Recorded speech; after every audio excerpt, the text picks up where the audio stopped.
frustrations I have. Well, hey! My first time launching by myself. Okay, I'm here. I'm a little late. I do apologise for that. But we've started, so let's go. Let's start. When you look at the legends in the game, Casillas, these goalkeepers played as teenagers in big clubs and were allowed to continue playing to develop. And I think Henderson at Manchester United. So, hi everybody. You stuck with me for about an hour, maybe slightly longer. Sorry, we've had a few technical difficulties this morning. What I did want to start with, for those of you who have been donating to this amazing cause, I have finally made it look pretty and presentable. So this is the final gift wrapped Mother's Day parcel. So yeah, if you go on the Just Giving page, give your donation. It can be anything. We're not asking for the world. We've smashed the target, which is more than we could ever hope for. We're going to draw the raffle tomorrow. So if you want to go, give. For those of you that have done it anonymously, I understand why. That is perfectly fine.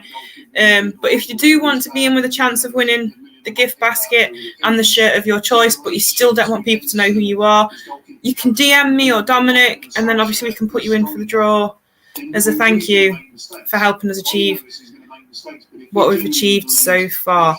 Right, my thing, as everybody knows, is the anagrams and the quizzes, and that's another reason why I've been having technical difficulties. I've been trying to get all this sorted and everything. But what I actually wanted to start with was, I joked the other day that I was going to do a ladies fantasy team. So far, I've only got 2 players from on Twitter. You all saw what my fantasy team was. But I was thinking that actually Newcastle, past and present, have had a wealth of quite nice players. So I've actually done my own Newcastle 11 fantasy team, plus 3 substitutes. I wanted to do it as a surprise, so Dominic would think that I am actually smarter than what I am, because when it comes to positions, I can name you players, I can name players to the cows come home. I'm not so good with where they are on the pitch. I have wrote it all on my whiteboard, but I'm never very good with the knowing where to position it. So here we go. So we are starting with in goal, Harper. We then have Stephen Taylor and Dummett, Ryan Taylor, Richie, Gary Speed. Love Gary Speed. Even to this day, such a loss. Parker, Ginola, Lee, Lauren Robert, and of course, no team, be it a girl's fantasy or a man's fantasy, would be complete without the ledge that is Mr. Shearer. And then for my subs, because I'm greedy, Nolan, Williamson, and Cabaye. So there we go. That was. I did have to ask Dominic though to help me with the positioning of players, because, like I said, I'm shocking when it comes to that part. What I wanted to do was, I have some anagrams. What I've done today is, for this part, because I've actually got some questions on the side here waiting to be played. For the bit that I've put together just for today, I've focused mainly on Newcastle. So I've got some anagrams, but I'm not going to start with that. I'm going to start with a different. And my first one is, who am I? So this fact was true as of November 2012. And this player made the most appearances for the club, 496 in total. So who am I? Anybody knows? Feel free to put in the comments and I will answer them. I will give you a few moments there to give me answers. I'll admit, while researching for the who am I, the anagrams, I have found the history fascinating. I've already said this to you I recently did a computer course, and part of the computer course program was you had to do a presentation. I did my presentation on Newcastle, ranging from how they were founded to how we got the name Newcastle United. It even had the badges over the years as well. Top goal scorers, most expensive players. So the history in itself is amazing and fascinating. And as I did start to say the other day, but I forget why I got cut off, the museum in Newcastle itself is amazing. We took the kids.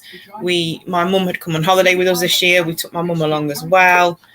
And just the whole thing where you first walk in and you've got the thing on the side of what Sir Bobby has said. I'm not going to attempt to say it today because I tried to read it to my neighbour the other day and I just burst out crying because it touches me. It just moves me. I just find it fascinating. But you go in and it's got the old shirts, it's got the old grounds, it's got the history of the players, how they started. So if and when lockdown does go and you get the chance to go, be it you live in Newcastle or you haven't been up there for a while, it is worth going. It's in fact how Newcastle themselves, and I don't just mean the team, how the city of Newcastle got its name, again, is fascinating, and it is definitely worth a look as to how. I haven't had any answers yet, so it's fine. Who am I? I was Jimmy Lawrence. Pre most of the people watching, to be fair. That was like in the early 1900s. So a bit of an unfair one. This one, though, some people should know because it's well documented. Who am I? I scored the most goals until a whippersnapper beat my record. So again, an ex-player. Who am I? Scored the most goals until a whippersnapper stole my record. It's very daunting. I know you guys at home are watching me, but I've also got like a little body in the house watching me as well. So it's a bit like, she has been laughing at me this morning while I've been trying to put my fantasy team together. Because like I said, I'm one of the girls who, like I did, for those of you who did watch the other day, or maybe if you knew and you didn't watch it the other day, I was introduced to football. I think I was actually younger than what Renette is now. I used to watch it with my uncle. So that's where my introduction to football came from. Through as I've grown up, I've been in relationships with people that are football crazy, and so that's how my introduction into football came along. I don't know stats. Like I said, doing this research for Dominic, for me, for doing this for the show, for looking at the players that I've got for the anagrams, for the Who Am I, looking at people who have played for us, because what I did, I'm not taking away from the great players that we have had, but those of you who have seen my fantasy team will notice that actually a lot of them have played in the years predominantly since I've been with Dominic, because I feel whatever you want to call it with Matt Ritchie. We've got Sky Sports News on and they're showing what's to come, and it's Steve Bruce yet again moaning about him having his tiny little argument with Matt Ritchie. So I'll keep you updated as that comes true. So yeah, what I felt was, I mean, don't get me wrong, I knew who Alan Shearer was back when I was at secondary school. My friend fancied him. It was all announced that he'd come to Newcastle. There was a big thing that he was coming home. But my fantasy team are predominantly from 99, when me and Dom got married, because I feel it would be wrong to have done it pre-99, because up until then I was going to Derby games with my then partner, so it just feels wrong to have done it. I'm not ashamed to say, Newcastle wasn't my first love. You can critique me, you can moan at me, you can shout abuse at me, it's fine. I've got broad shoulders. In my bio, I have put that I've been a Newcastle widow for 20 plus years, but I have been really a fan more so in the past 11 years, because that's when I started to appreciate the love and the passion that we have. I see the Northeast divide with me being in the Midlands. I know that, people don't think England goes any further than Manchester. it's a comment that has always been made, and you know that this is in itself is true. So I don't seem to be having any comments, so I will give you the answer. Who am I? I scored the most goals until a whippersnapper even stole my record. I was Jackie Milburn. So yeah, I've got a few more of them, but I'll ask them in a minute. What I will say is also the year that we did the whole going to the museum and showing my mum the history of Newcastle, and I don't mind saying this, she's probably going to ring me in a minute and go, don't you dare say this, don't you dare, but I'm going to put it out there. We took my mum to St James's Park the same year, so we'd done a whole thing. We'd gone into Newcastle, we started in the Life Museum, we went up to the museum, we then decided to go round, but we came from under the hill, from the bottom, to take my mum up to the stadium. Her face when she saw the stadium was just, it kind of went a little bit like this. Are you ready? And she literally stopped and gawked, because it is quite a intimidating view. You know, we're up, it's there on the hill, you can't miss it. It just takes your breath away. It really does. And yeah, she got quite a shock when she saw it, and she literally, I think I actually did take a photograph of her, and then obviously, but she loved it. She got excited.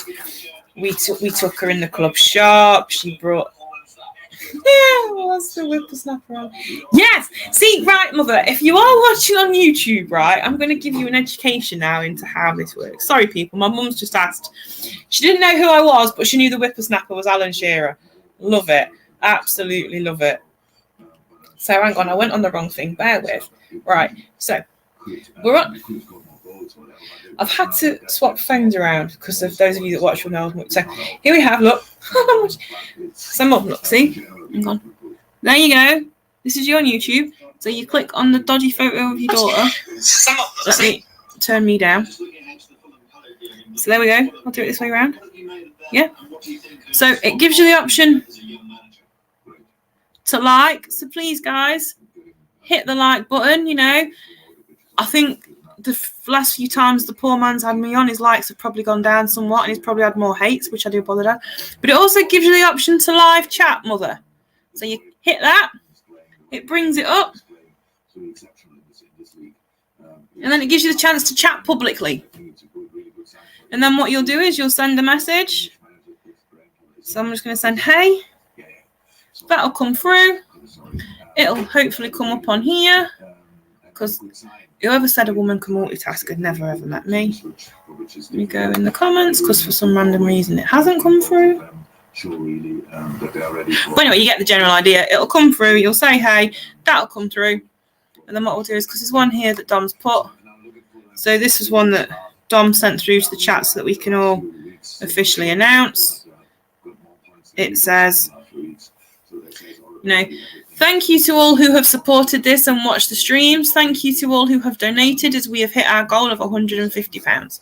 Oh, there we go. Look, see, it did. So go, look. There you go. Hey, and then I'll read it. Then you can use that to ask questions. You can use that to pass comments. You know, it's as much your show as it is our show. This is a show for the fans. So as I was saying, before she starts hurling abuse at me, which she probably is gonna, and I do put it out there, I do love my mum. So yeah, and she's been bit by the bug since then too. She's yet to have a shirt. I think that's something maybe me and the old man should rectify. Birthday's coming up in April. I think maybe we'll do that. We'll treat her to a first shirt. But, you know, she's always the first to ask, how are we doing? What are we doing? You know, who are we playing?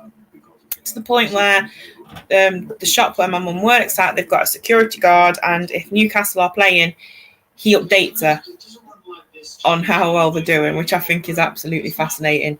So yeah, unfortunately my mum has now caught the Newcastle bug too. Right, I'm going to do one that is probably slightly easier. Who am I? I won the PFA Young Player of the Year award in 1988. Obviously, that isn't me because I would have been 6. But this person in question won the PFA Young Player of the Year in 1988. Who am I? Right. So, this is where we are. Let me just show again. So, for those of you who don't know, I'm really proud. I should have probably got black and white. But yeah, there we go. That's the. Dominic said it's the second prize. Apparently, I announced it wrong earlier. So your first prize is a shirt of your choice, and your second prize is that beautiful basket. And what we are going to do is, I've managed to talk the old man into, because he only had 4 hours left to do of this. So I'm going to do an hour today. He's going to do an hour today. And then if you can put up with Mr. and Mrs. 9 Talk again for another day. Tomorrow, we're going to do the final 2 hours. We're going to do it together. And we'll draw the raffle live on tomorrow's show. Which, you know, I'll put that together. I would like to be here when they just draw. Because obviously, I don't know if anybody knows. I don't know if you watched yesterday. You'll see me fly on for about 5 minutes, if that. As I have a little bit of a rant and a rave. And then I shoot out the house again. So I wasn't here much yesterday to lend my support. But I'm here today. Unfortunately, I have to leave the house at 2:30. That's why I'm doing the first hour today. Plus, it also gives Dominic a break, you know, because, yes, all right, it's sitting here, it's talking to a camera. Oh, my God, it's not that hard. It's mentally draining. It can be very draining. It can be quite hard. Add to that, me and Dominic also, between us, are juggling homeschooling. I'll admit, Dom does do more of that than what I do. But that isn't because I'm not interested in what the kids are doing. Obviously, I am. Between us, we are homeschooling our 9-year-old and our 13-year-old. It isn't easy. Plus, obviously, we've got what's going on with Dominic's mum as well. So for those of you who have watched Dom's podcasts will know, Dom's mum has been in hospital. I think it's about 6 or 7 weeks this week it is. However, and I'm heartbroken that I missed this yesterday, his mum phoned him. Yeah, she's got a mobile now. She was able to ring him. He had a nice conversation with his mum yesterday. As a result, we're hoping, I was hoping to have sorted out a FaceTime call for him today, because her partner's had 2 now, whereas Dominic has only had the 1. But now that my mother-in-law has her phone, she can contact him. So, you know, this is all good. This is all positive. And Dominic doing this has helped keep his mind, well, not his mind off, but obviously, for those of you that know, we're 100 and odd miles away from his mum. COVID obviously makes it harder anyway to visit people in hospital. But add to that the added complications of the distance that we are. It's really hard. He feels like he's not been able to support his mum in a way that he would have liked to. So what we're doing is, this has helped and distract him. And I just want to thank you all for supporting him and for being there, for the lovely messages and everything. And it goes back to that, we've said it, I don't know if Dominic mentioned it on yesterday's show, because I'm actually ashamed to say that I haven't actually seen yesterday's show yet. But we mentioned it several times on the first show, on the first day of doing this, especially with COVID, especially with lockdown. Reaching out and talking, as stupid as it sounds, helps. Even if you do have to go out for groceries and you see somebody and just say hello, to see the face, you know, if somebody, go through your phone contacts, there might be people now you've probably not spoken to for years, just send a text and ask them how they are, you know. Who am I? I'm going to give the answer because nobody seems to want to interact with me today. That's perfectly fine. I wouldn't want to interact with me either. But I was Gaza. So there you go. Yeah, in 1988, young Mr. Gascoigne won the PFA Young Player of the Year. See, I didn't know that either. Like I said, it's amazing what I've learned while I've been doing this. There was another one I was going to read, but I've worded it a bit wrong. I'm not that cruel.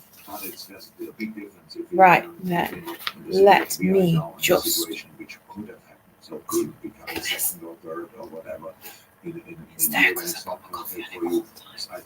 Let me get to the anecdotes. I like these. Dominic hates these because he can't figure them out. So like I said, all of these ones, because these are ones that I've personally done. For in a bit, I've got football quiz questions. I've got a pub quiz questions. So we've got sport, film, history, and music. Courtesy of my mum. She bought them all for me because we like to do quizzes and games some nights. What I might do is I might actually do on my extra time, I might actually do the music thing that our Vicky does. That's something I might consider. So let me just start at the beginning. I've made that too big so you guys can read it, and now I can't fit it all on my little board. So my first anagram. Oh, see, that works better than the big whiteboard. Bias, lame. Ooh. And that is an A, by the way, next to the L. I need to learn how to write properly. So yeah, I am a former Newcastle player, and I am biased, lame. Ooh. Do you know what? Some of these words that you come up with anagrams are absolutely fantastic. They just make me giggle. They really do. I was hoping young Mr. Stephen was watching today because he was brilliant at these the other day. So what I'm going to do is, because obviously I cannot hold them up for the whole duration of me streaming. So let me just... I love that I've figured out how to do this. So there we go. Yep. So that is the current anagram that we are doing. And now I've lost my class. I thought I'd got myself so organised so that I wouldn't have to do this, because those that watched the other day would see that I kind of lost it a bit while we were upstairs because I wasn't organised. And here I was trying to be organised today, and I'm not. So there's my cloth. Give that a wipe. I'll give you guys a few moments to answer. I will. Oh my gosh, shocking. Right, that's so I can give you the answer when we're ready. That's that. That's that. There we go. Okay. What else can I say? I was all for this, and now that I'm sat here in front of you guys, I'm a bit like, I don't quite know what I'm supposed to be doing. Awful, isn't it? I bet poor Dom had loads to say yesterday. However, those of you who are keeping up with Sky Sports News this morning, we have already been on there. There was obviously an issue with regards to the my teeth back in the arbitration. They have appointed somebody, and they are not happy with the person that's been put in charge. Okay, Newcastle fail in High Court bid to remove chief arbitrator in hearing over club takeover, because apparently the gentleman that they've put in charge, they say they are disappointed by decision and considering appeal. So it's coming up on the breaking thing, so I can't keep up. Oh, it's also come. Oh, here we go. Bruce is coming up, having a paddy. Bruce confirmed the story was true, but he said that nothing is unusual in football. So basically, as well as chucking his players under the bus, he's a liar. Look, there's no denying. There's no denying. I've had a row, argument, whatever you want to call it. Brilliant way of wording it. Experience of 20 years of doing the job and 20 years of player. 20 years and 20 years. Important. Happens every day at a training ground up and down the country. But you're not answering the question. But then you're saying that there's a leak or a mole or whatever you want to call it. Because it is obviously getting out there. We are a laughingstock. We keep having training ground bust-ups. But how do the media know this? Clearly there is a leak or a mole or whatever you want to call it. And, you know, it's absolutely crazy. No, amongst us. That'd be a good one. Newcastle Among Us. I might suggest that to the kids. Oh, so my anagram was Shola Amiobi! Yeah, the Maccas.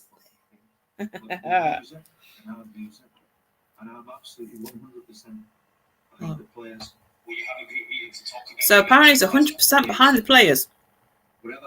How many of you think that? Do you think he's 100% behind the players?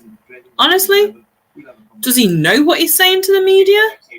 I did say the other day to a lady, what he needs a mouthpiece. I don't know if any of you guys watch wrestling. There's a bloke called Paul Heyman for the WWE. He's a mouthpiece for near enough every wrestler going at some point. I think Bruce needs somebody like that. Or he just needs to stop talking to the media, because let's face it, he just doesn't know what he's saying 9 times out of 10. Ooh, nominees for Manager of the Month. Pep Guardiola, Thomas Tuchel, Scott Parker. Interesting. What are your thoughts of Manager of the Month? Well, clearly Bruce isn't going to be there, let's face it. Let me give you another one. This is going to be my next anagram. Give ink me. News regarding Newcastle this lunchtime, the High Court has rejected the club's attempt to remove the chairman of the arbitration. See, I now finally get a comment just as I'm about to put up my next anagram. Right, so we have just had this from the Iceman himself. Mike Ashley tells at Sky Sports News he's fighting tooth and nail against the Premier League. Ashley says the fans and the region are being denied what they deserve. If takeover doesn't go through, Ashley insists I assume that's the next one. Strongly believes his legal team can win case despite High Court ruling.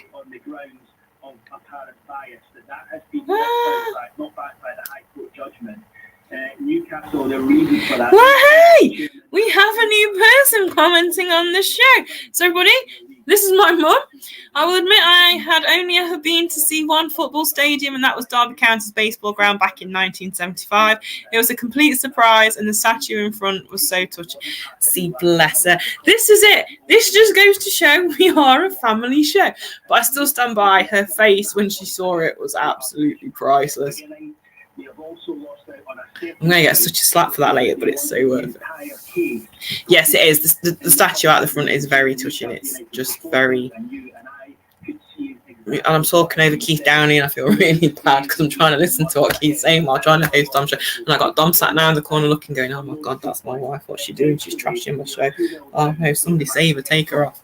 So there you go, everybody. That's my mum. Right. Here we go. Just because I can, because I'm enjoying doing these. I know nobody's enjoying them. I don't know if you're enjoying them. Please comment. Tell me if you want me to stop. This is your next anagram. And it is gave ink me. I love that. Gave ink me. I've been looking for the more polite-ish ones. As regards to very, health systems, naughty worded ones, because I got told off for my language the other day, which is what I normally say to the boys when the boys are doing their shows. If you watch some of Dominic's old shows, you might have got me coming up in the comments where I'm on about that language, or you can probably actually hear me shouting from downstairs, language more! And then yesterday I was doing, no, it wasn't yesterday. When did I do it? I don't even know what day of the week we're on. What day of the week is it? Friday? Thursday, Friday. What day are we on, people? Friday. See, the voice from the world. Renette's got bored. She's gone off somewhere. Till the two are asleep, so they can't see me making a fool of myself. But there is a simple solution. Emmanuel needs antibiotics. But I want to take a moment to appreciate that my mum knew who the whippersnapper was. And that's brilliant. Didn't get the anagram, but she knew who the whippersnapper was. Oh! I thought it'd be comfier sitting down here. I'm scared I'm going to fall asleep now. So yeah, gave ink me. Gave ink me. I'm going to throw it out there. Does anybody else? I know, we are doing this for the Newcastle Food Bank. We are predominantly a Newcastle United footballing fan-based house. We got asked the other day who our second club was. We support Gateshead. We support Shields. I've got a soft spot for Mickleover Ladies, but that's because I know the gentleman who manages them. But let's put it out there. I mean, like I've said to you the other day, my draw to football, or my road to being a football fan, has been quite a eclectic one. I'd never actually been to a ground until December 96.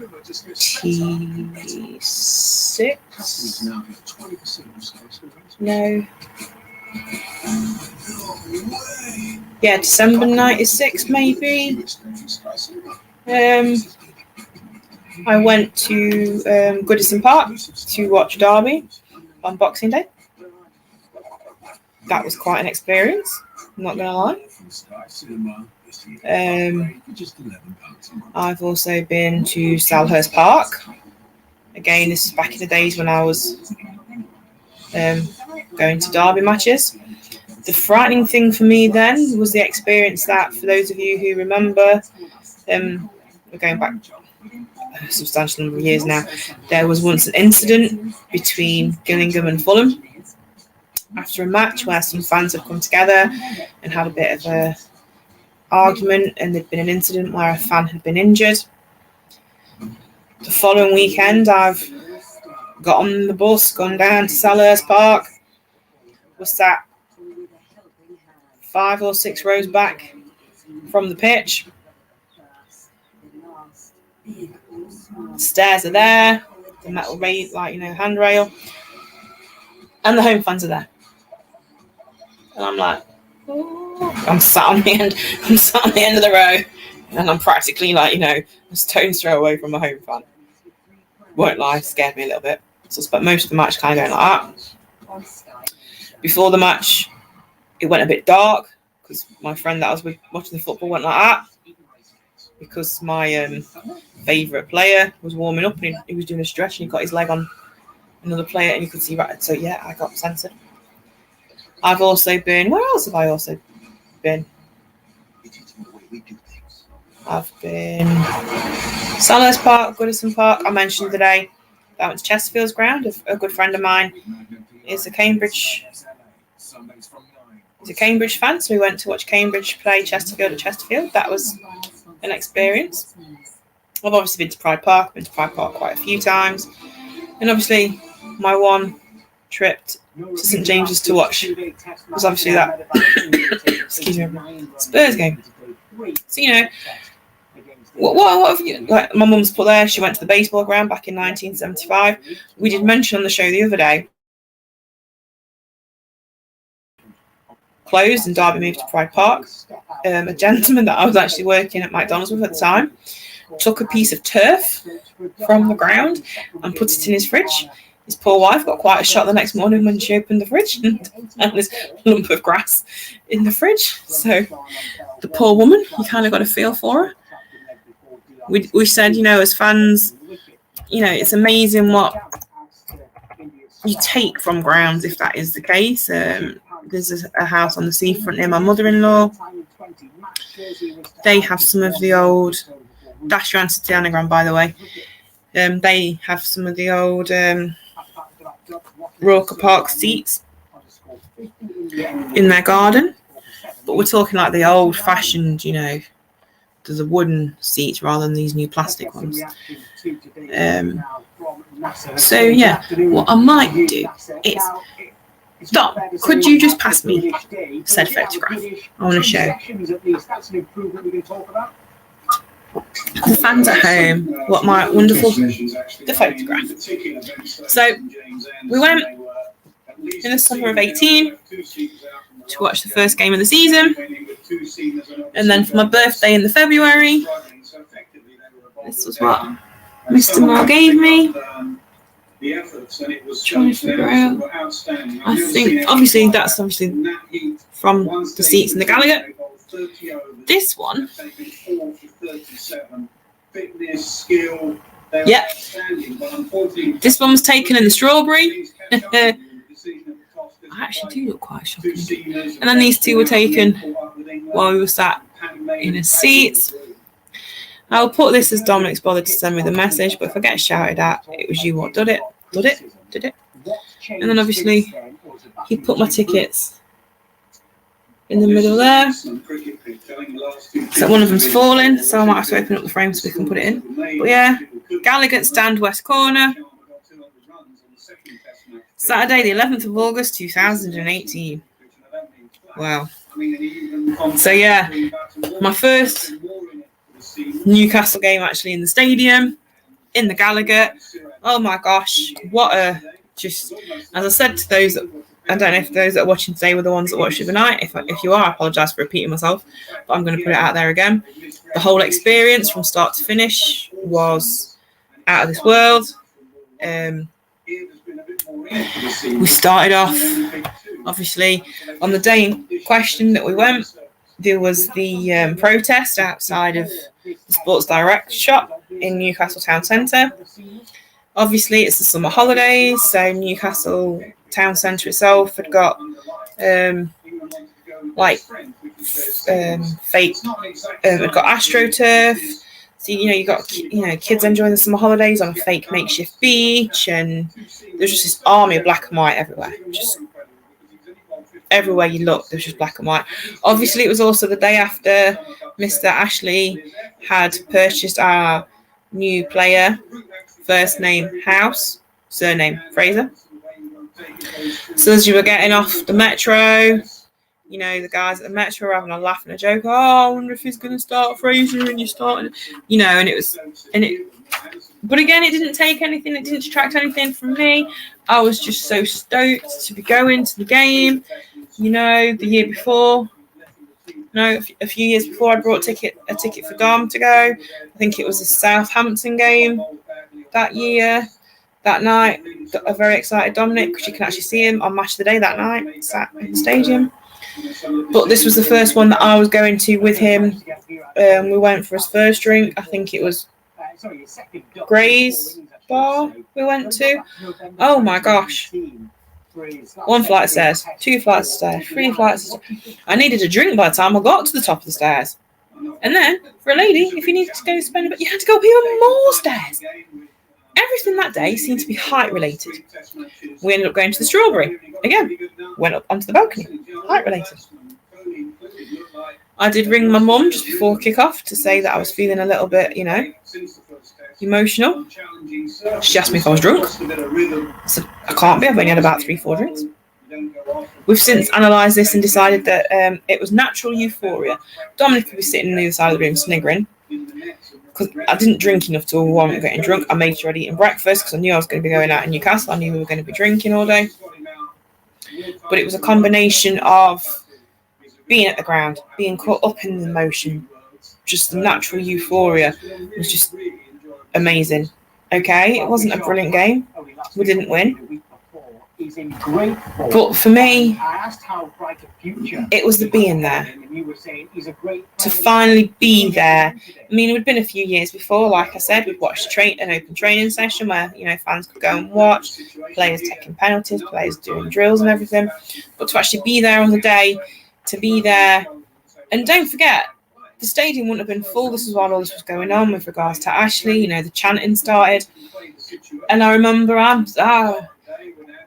not one of these that would normally chant. I'm not one of these that does that. I'm quite a shy, retiring person. I was waiting for a sarky comment.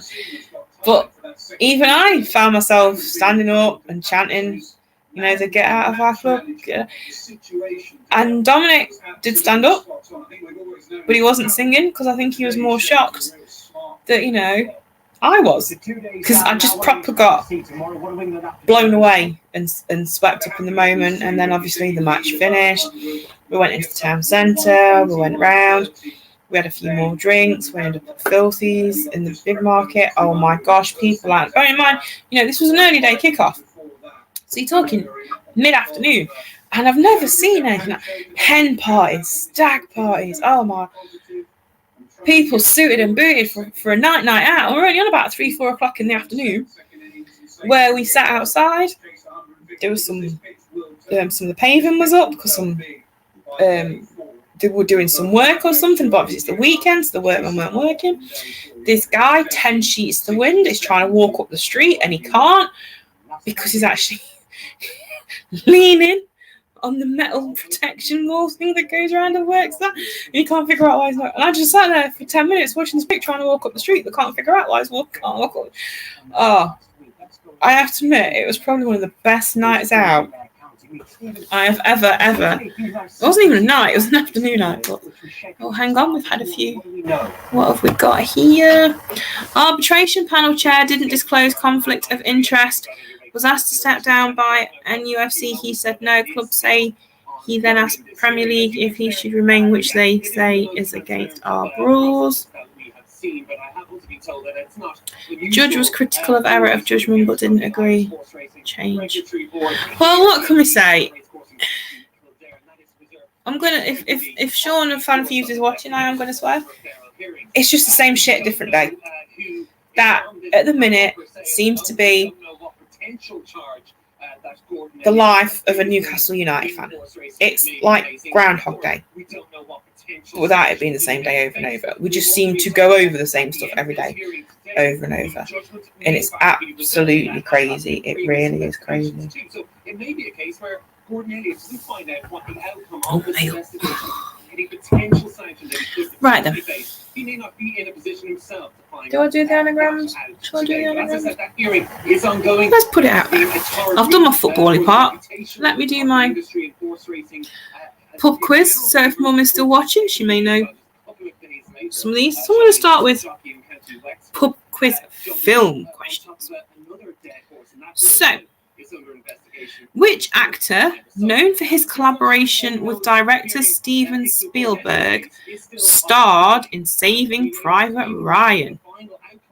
Probably should have sent to type all that down, but I won't have enough time. So, which actor, known for his collaboration with director Steven Spielberg, starred in Saving Private Ryan?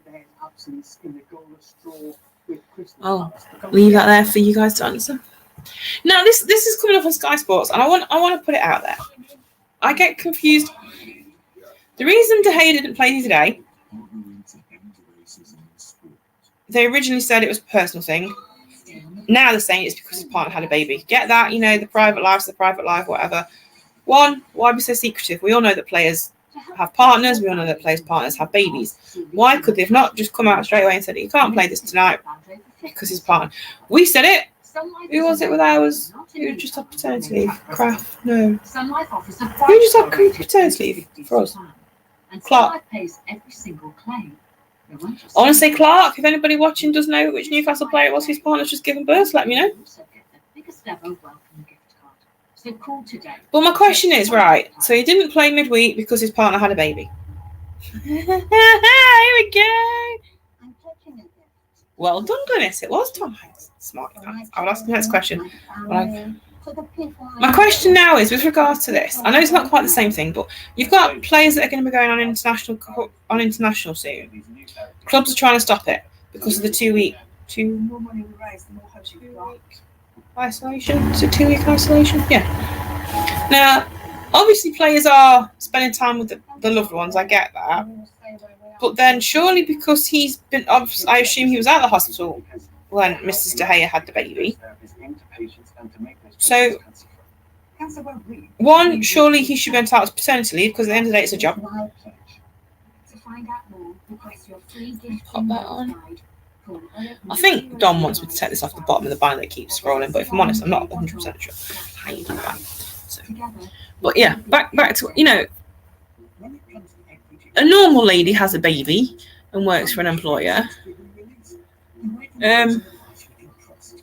So it's good to know with Key, it's easy to get the answers you need by ordering Key's free edition. Did that one? Yay! I did it.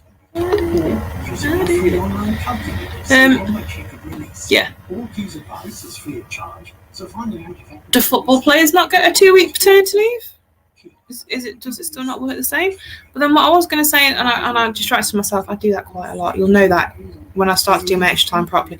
I'll start off on one conversation, I'll go randomly off onto another, and I do end up coming back round again. Back to my... Does he get 2 weeks off now? Or does it not work the same? But is there now added complications because of COVID? If anybody knows, let me know. Right. Your next question.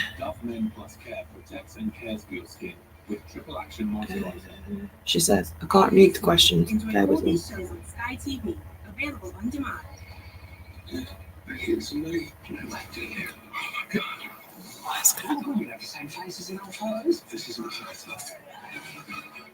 Which actor died during the filming of Gladiator?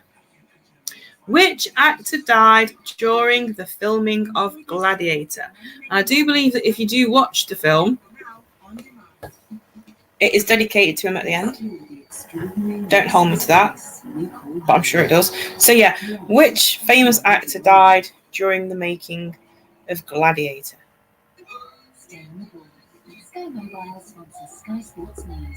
Hiya. He sat here with such a disapproving look on his face, as if to say, "Oh my God, what is the woman doing? Oh my God, the dude's wearing a sofa." Sorry, I was really rude. Sky Sports News has just come on, and I don't know who it is that's hosting this section of the program.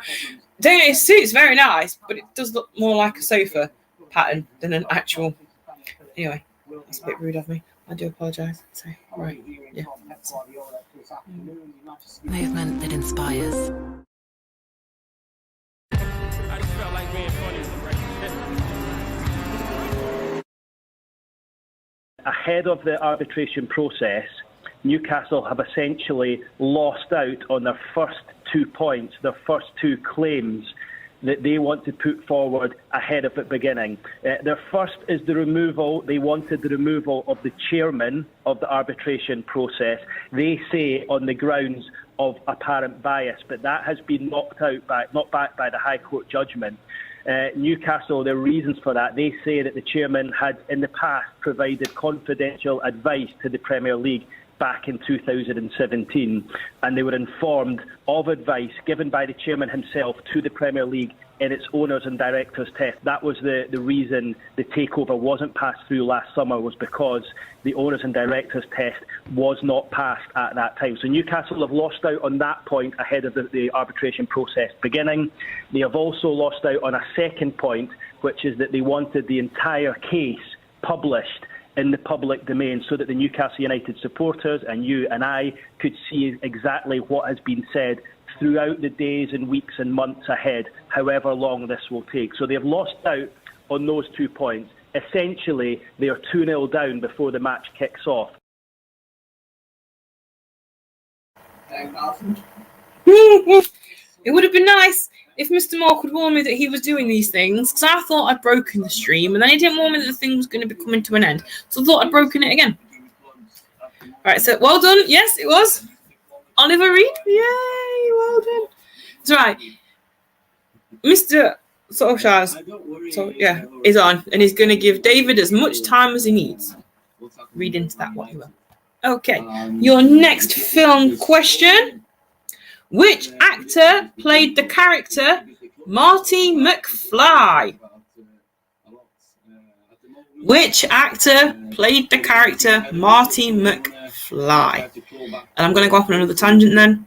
Do you know that it is because of them films that the band McFly had their name? There you go. I'm full of these useless informations. If any of you ever want to do a pub quiz, I do know some answers. I'm not brilliant, but I do know some things. So yeah. Which actor played Marty McFly? Now, it's going to be a race in the comments between Dom and my mum, because they should both know. It just depends on who types quicker, I think. Dude, I look orange. Playing way below the standards they set earlier so yeah, in the season. who played Marty McFly? Games now that, you know, I was thinking about it today. Just going off on a tangent while I wait for answers to come through. Sporting films. Obviously, the other day we did a question and answer, true or false, about Pele being in a film. Obviously, it was The Great Escape. I spent the whole day humming The Great Escape tune to myself. Proper got him, mate. And I was thinking, when you look at these programs with regards to sports and stuff, do you feel they're accurate? That's another. I don't think Dom's playing. Yay, there you go. Michael J. Fox. You know, he's on TikTok. I follow him on TikTok. It's quite upsetting to see how his Parkinson's is really starting to affect him now. It's such a shame. But he's still got his sense of humour and it is still quite funny. But no, yes, well done. It was. Mr. Michael J. Fox played Marty McFly. Okay. I'm going to do a couple more from the film section. and then I might move on to music. That could be quite funny. Okay, then here we go. Robin Williams starred in a film as an inspirational teacher. What was the name of a secret association set up by the name of his pupils? It is also actually the name of the film. I have watched the said film. I love the film. It's not a film you could watch on a Monday and then rewatch it again on a Wednesday. But again, we talk about in this house a lot about bucket lists and things you want to do, you know, the inevitable bucket list and stuff. And I feel that when it comes to films and possible TV series, maybe, I don't know, but mainly films, I do feel that you should have a film bucket list. A friend of mine was quite shocked that I'd never seen Dr. Zhivago. Apparently, you know, it's a film that is worth a watch. My grandma used to love Gone with the Wind, and I'm not ashamed to admit that I've never actually seen the full film. I've seen parts, obviously, you know, the cliche when they show you, you know, frankly, my dear, I don't give a damn. I think that's Gone with the Wind. I'm sure my mum will correct me if I'm wrong. But I feel this film, again, I'm going off on a tangent. You'll notice this is how I work.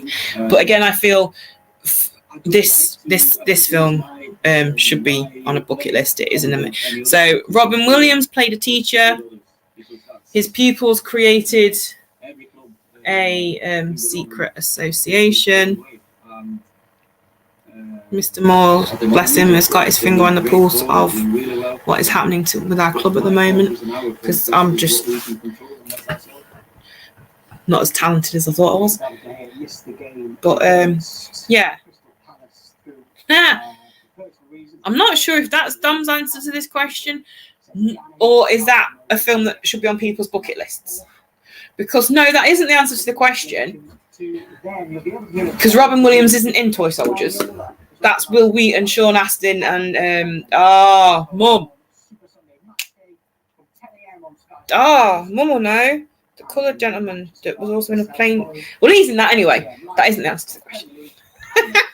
Mum's right though. Dead Poets Society. My captain. Because one of the, I won't give you spoilers, but for me, it is one of those films that should be on your bucket list. But for totally different reasons, Toy Show. Right, I want to put it out there, people, that I've given up alcohol for Lent.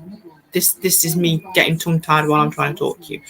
Toy Soldiers is also a must-watch. We're talking, it's got to be mid-90s Toy Soldiers, because Will Wheaton's still a teenager in it, so it's got to be. And for those of you who are huge Lord of the Ring fans, which I am, my favourite Hobbit, is Samwise Gamgee, and he is actually in Toy Soldiers. He is the lead character.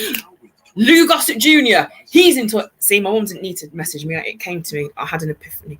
Yeah, I am. I will pay an extra £5 to the food bank if Mr. Moore comes and sits next to me for 2 seconds and sings the song that goes with what he's just accused me of being. Love Red Dwarf. Love the cat.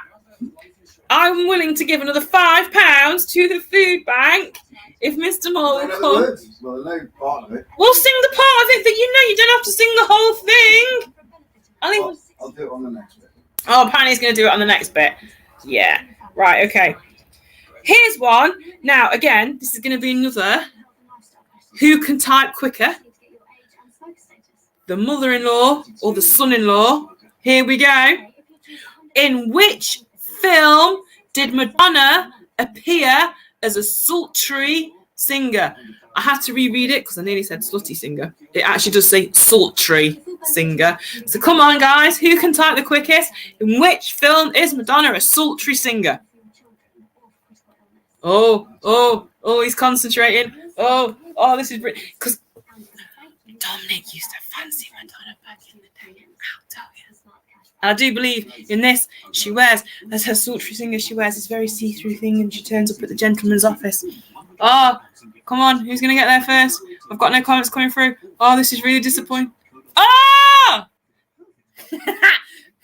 Touche. I was waiting for you to put Evita for jokes. I really was. Oh, no. Mummy beat you. He beat you. Dick Tracy. Right. Again, for different reasons. This film is probably worth a watch. Me and Dom do discuss this quite a lot, that we've introduced films to our children that we watched at their age, and some films are timeless. Is that the right? You can watch them and you can watch them and you can watch. Lizzie loves Jaws. Don't understand why, but Lizzie absolutely loves Jaws, and has gone on to appreciate the newer ones, Deep Blue Sea. She loves the Meg, but Jaws is something that we can watch with her now, and it's still a classic. It hasn't aged. Okay, the special effects are a bit iffy, but I think he can talk.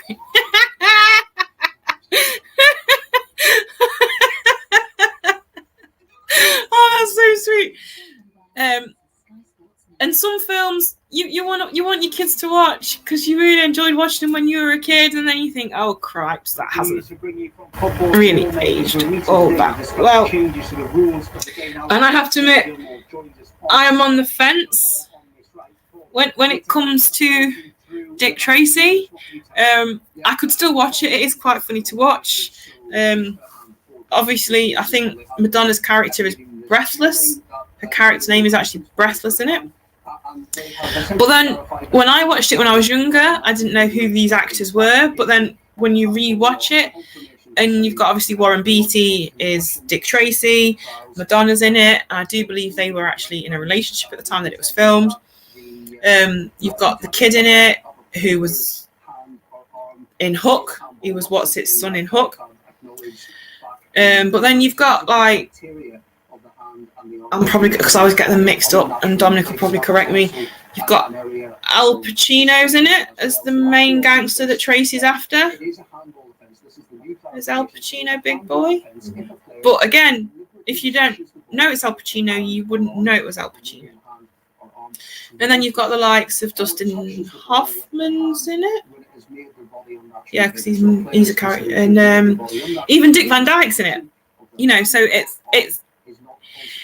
it hasn't aged brilliantly, but during COVID especially, if you want to have a duvet day or whatever, it is worth a watch. It is quite funny, and it's one of these.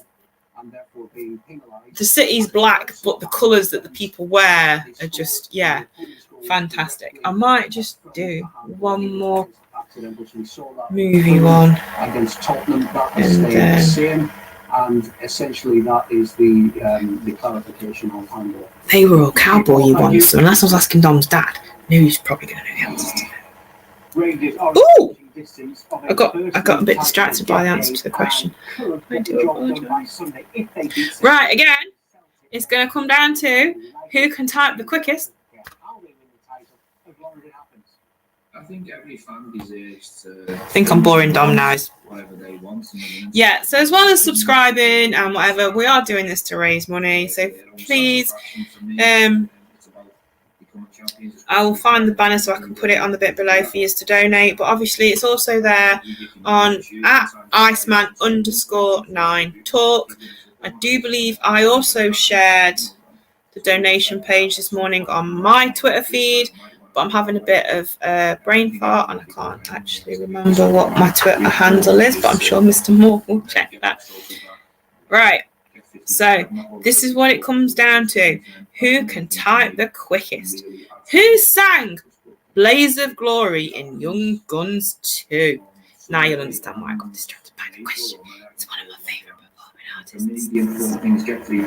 But yeah, while I wait for answers to come through, I do believe that there are films out there that should be, it makes my girls laugh when I say that I was old enough to watch Titanic when it was originally out in the cinema. I didn't go back to watch it when they redid it on, I think it was the 15th anniversary, and they had it in 3D. I feel like I missed a trick there. But then again, I'm also old enough, and my kids think this is hilarious, that I saw the original Jurassic Park at the cinema, We all have to continue to try and which makes me sometimes feel ridiculously old. social distancing and stuff like that. But at the same time, this is obviously out of my control. This is when you have to leave the security. So yeah, sometimes, you know, but again, I think Jurassic Park is timeless and ageless and doesn't age. You can watch the Jurassic Parks. I mean, obviously my girls, again, Lizzie, I do have other children, but yeah. Oh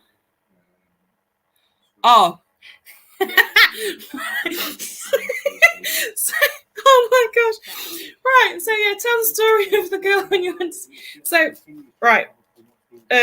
As me and Dom have shared on these shows, and I've shared it on more than one occasion, I suffer from mental health issues. I have done for quite a considerably long time, actually going back to when the original Titanic was at the cinema. So I used to go to a weekly thing that was a group youth council session. They do something now in the name of Gary Speed to do with that, but I can't remember off the top of me what that's called. I'm sure Vicky will tell me. For those of you who don't know, Vicky Moore is our eldest daughter. So I've gone to watch Titanic, and at the start of the group session, you used to always say, "What have you done this week?" So I'm there, and I'm like, right, okay, what have I done? So it's like, right, so this week, me and my friend Matthew, we've been to see Titanic. Oh my gosh, it was a brilliant film. And before I could carry on, no words of a lie, this young girl turned round to me and said, "Please don't give me any spoilers. I don't want to know what happens." And we were all like, what? And there used to be this young lad that come to this group, and he turned around and he went, "Well, the boat sinks." And she was like, "Oh my God, you've ruined the film for me now." And it was just like, how can you not know? It is the most iconic, not only is it the most iconic moment in the film, where you are literally collectively in the cinema when Jack tells Rose to hold her breath, and you literally all go, but is it that story? Or actually, no, what I think she's referring to is that actually while I was in the cinema watching it, okay, spoilers, yeah, okay, the boat sinks, whatever. So this girl's crying all through the film, right? You know, the sinks boating, the boat's sinking. You know, it shows you the different classes of the boat sinking. So you've got the elderly couple cuddling on the bed. You know, I'm an emotional person. I'm crying. My mate, he's crying, and this girl behind us is proper blubbering. She's like, and her boyfriend turns around and goes, "Shut up, woman. What are you crying at? It's not a sad film." So, you know, the film carries on. You get to the end. You get to the bit at the end, you know, Jack goes to see her, and you hear crying, and no word of a lie, this girl stands up, turns around to a fella and goes, "What are you crying for? It ain't a sad film." I'm wondering if that's the bit Vicky's at. But again, both stories are so funny. They just make me laugh so much. Just, oh my God. But yeah, again, that should be on your bucket list. And again, Titanic, I feel, is a film that doesn't age. You can watch it, and especially James Cameron, the director, made it so accurate, because it has been quoted by the gentleman's wife, who is an actress, that ever since she's dated James Cameron, she is the mistress, because his first love is Titanic. So everything is as factual as he could make it, and the pictures that Jack Dawson draws are actually pictures that James Cameron drew. And the speech at the beginning that Brock Lovett makes, that at the minute I cannot think of, about when he goes down and sees it coming, is actually how James Cameron feels about the Titanic. But yeah, there you go. There was two stories with regards to the Titanic. I hope I gave the right one, Vicky. I'm not sure which one you're on about, but both stories are both, I don't know, funny. But no, that one where the woman turns around to a fella and tells him to stop crying because it's not a sad film, has got to be the one. But again, I've gone off because Vicky mentioned Titanic. So, like I said, I've watched all the 3 original Jurassic Park films. Obviously, my kids are now watching the new Jurassic Park films with Chris Pratt. I'm sorry, Vicky, I know you're not a huge Chris Pratt fan, but there's nods in the first Chris Pratt film to the original Jurassic Park. So obviously, what we did was Dom's giving me more information on the ARBs. The club's case is that arbitration is wider than definition of director, and part of the club's challenge is the lawfulness of EPL's approach when considering takeover. Dominic will be coming up in a bit. Basically, Premier League did not apply ODTR, Owners Directors Test, correctly. You get me out of it. So there we go. If Vicky is watching, she's probably turned off now because I told the wrong story. Vicky, who sings the song Blaze of Glory for Young Guns? Because neither your dad nor your nana's answered. I'm really upset because I asked that one specifically. But I tell you what, Miss Moore, I'm not doing points or anything, but I will give you a bonus point if not only you name the singer who sings Blades of Glory, but you name which film. Oh my God, Vicky man. All right then, you don't know who sings it, but what other film does it feature in that you absolutely love? Now I know you know this one because if you send me another, I have no idea. So help me God, I'm going to cry. I'll give you the answer to the singer. He likes to say that you give love a bad name. And he'll think of you always while he's living on his prayer. Although that's the band, but it's the actual lead singer from said band that sang it. But come on, which other film does it feature in that you absolutely love? I'm sure it's Blaze of Glory. I know it's got a bike in it and he's about to lance a Dark Knight. I'm sure it's Blaze of Glory. I'm questioning myself now. What?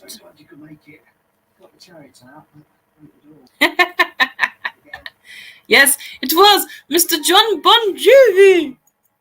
You spelt John wrong, sweet people. I'll let you off. It's John. Oh, no. Because he's American, innit? So come on then, which of your favouriteest films ever in the wide world does it feature in? Which Vicky will tell you should be on your bucket list because she absolutely loves these films. I'd say the second one's more of a favourite to the first one. No, that's done. Okay, touche. But it's still from the same film. Young Guns. But yeah, Vicky is right. It's all about that Matthew Lillard life, innit, Vix? Right, I'm going to ask you a few music-y questions now because that went so well. She says. Or we could just carry on doing my dodgy film.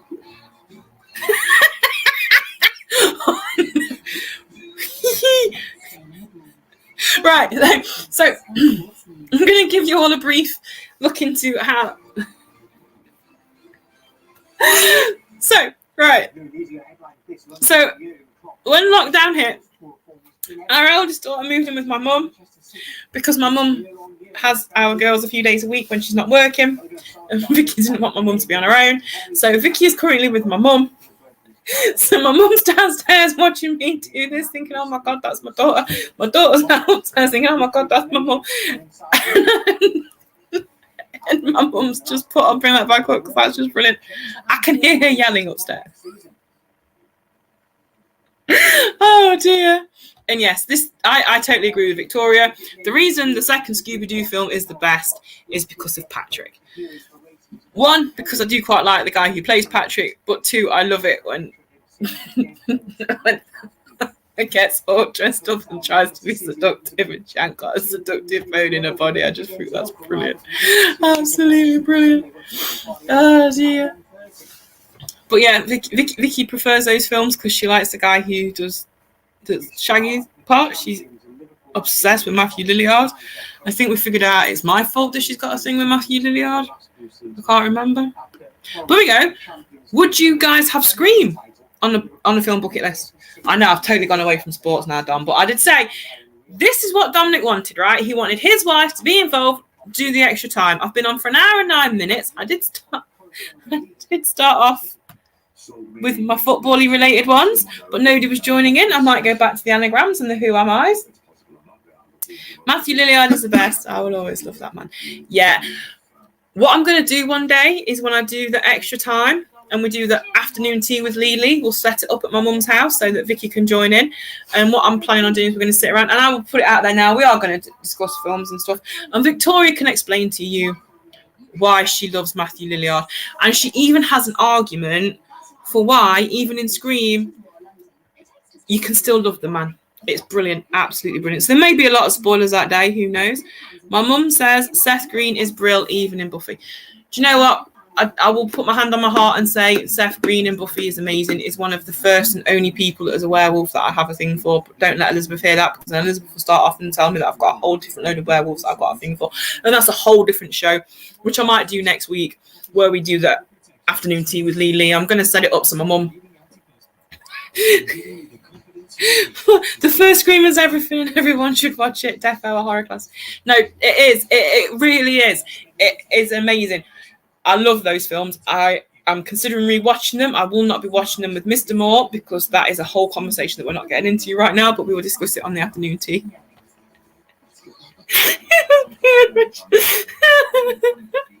Oh my God. Oh, it was. Totes agree with that there. Oh dear. Well, this has gone totally not the way I expected it to go. But I'll tell you what, since Vix is quite smart, and I'm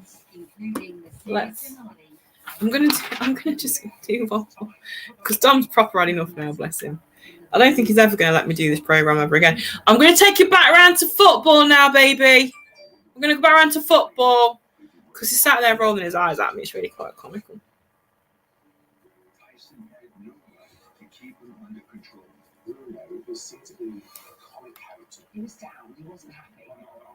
So musicals, I might be good. Well, yeah, I will. Well, no, the questions are music, but I can put out questions there for musicals. I'm pretty good with my knowledge when it comes to it. And in fact, actually, me and Vicky can discuss sports as well, so Dominic will be fine with that, because Victoria's first football experience was at Pride Park, and it wasn't a very good one. No, musical. And then what also, she then redeemed herself. We went to watch Gateshead. We went to watch our friend John play. He was there number 9. And she loved it. And what I loved was I wasn't feeling very well, but I still wanted to go. And those of you who have ever been to the International Stadium will know that obviously the football pitch is in the middle. You got the running tracks. It's also a sporting arena, because obviously the athletics and stuff. And Vicky was doing her commentary. And I now can't listen to commentary on football matches, because it just doesn't have the same vavavoom as what Vicky's. In fact, Vicky doing commentary on Formula 1 is quite funny too, but that's for a whole different ballgame. So here's an anagram for you. Learners. Dead easy. Anybody should be able to get this. Even the idiot sat in the corner that isn't any good at anagrams should be able to get this.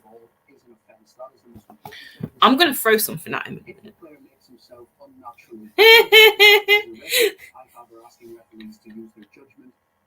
Right, I'll bring that one back. Yes, my commentary, and I'm going to say it how they say it in how he says it in How I Met Your Mother. Victoria's commentary is legendary. It is brilliant. Absolutely. We might actually do a watch along one day, maybe. I don't know where I'm going to take this show. It's all just, I'm making it up as I go along. But I think we'll do a watch along and Vicky can do her commentary, because you people need to hear Vicky's commentary. So yes, while watching Scream, this is kind of where Vicky's love with Matthew Lillard came from, because I was actually pregnant with Vicky while watching Scream with Mr. Moore. And when he does his section, he can explain to you lovely people how he scared the bejesus out of his poor wife while watching Scream. It is very important, though, that I point out the fact that I was pregnant. Anything could have happened. Could have had a baby early or anything. So, learners. Come on, peeps. Who's the footballer? A very sexy footballer. But while you're thinking, Miss Moore was disgusted in my fantasy football team the other day. And now that she's with us on this, I have redone my fantasy football team, Vix. You'll be happy with this one. Harper's kind of been wiggled off because I've been putting the paper. This is my all new. There we go. This is my Newcastle-based fantasy air quotes 11. There he is. Look, Vic. See? I remembered Stephen this time. Where am I going? Stephen. See, he's there. Thank you. There we go. No repeat of last week's two-day test match in for Meadowbank as English. She wasn't happy that I'd not put my Stephen Taylor down. He's there. I've rectified that. Yes! There we go. Alan Shearer. Learners. That is one of my favourite anagrams. I'm not going to lie. I've got a new thing for when I do the anagrams, and I've saved it to the computer where I can put in a person's name and it brings me all these different anagrams to choose from. But I liked that one. I tried to do it so it was an easy one so that your old man could like answer, but he's shocking. Absolutely shocking. Right.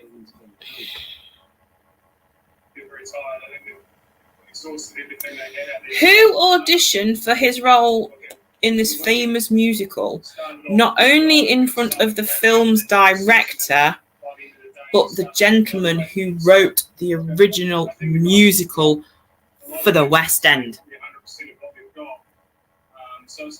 Vicky should know the answer to that. Mum, possibly, maybe. Vicky should. So it originally started out in London's West End. It's gone on to Broadway. It was then turned into a movie. But in order to audition for this movie, you had to audition not just in front of the producer / director of the movie, but also the original writer of the said musical. And this actor has been quoted as saying it was the most nerve-wracking audition. Close. And I know why you say that, because that's some of the information that I have given you. But that was actually opening night for that musical. And I'll go into that while you give me your answers. So Adam Garcia appeared in the stage version of Saturday Night Fever. An opening night at the Palladium, because that's where Saturday Night Fever was. It was at the Palladium in London. He'd got in the front row John Travolta. And tongue-tied again. In an interview, he was asked, were you nervous? Because, you're playing this iconic role. Tony Manero is just an amazing person. You're playing this role. Mr. John Travolta was there, front and centre, watching you open night. Were you nervous? To which Adam Garcia went, no, I was more nervous about the three people sat next to him because it was the Bee Gees. Because obviously, no disrespect to Tom Cruise. To John Travolta. Close, that is the right musical, sweetheart. But who's the actor from the film? And yeah, Alan Garcia turned around and said, no disrespect to Mr. Travolta. He played an iconic role. It was brilliant. He acted his role, but he didn't sing the songs. Obviously, the Bee Gees did the soundtrack to Saturday Night Fever. He was more nervous to be performing their songs in front of the Bee Gees, which I'm going to put out there. I have actually been to see Adam Garcia in Saturday Night Fever. It was March 24th, 1999. I know that because I wasn't lucky enough to get the man's autograph, but I got a hug. But that's a conversation for a whole different extra time because I'm rambling now. Do you guys want the initials of the actor? It was GB. But that is the role he was auditioning for. His role. No! Dom. No! Wasn't very sexy as Dracula. I'm going to put that out there. But now that I rewatch it, I do find him quite sexy. Mr. Sexy. Yes, Mum! Oh, I thought you'd gone to sleep. I love it. Mr. Sexy from Lara Croft 2. I'm pretty sure that's not what he was saying. And there we go, just to show both Vics.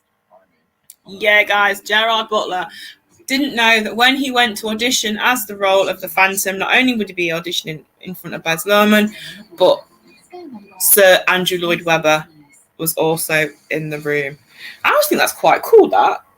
I couldn't understand why he was bricking it, but there you go. RBE Vics. Oh dear, I think I might have caused controversy. No, you both came through at the same time, to be fair. So we'll call that a draw.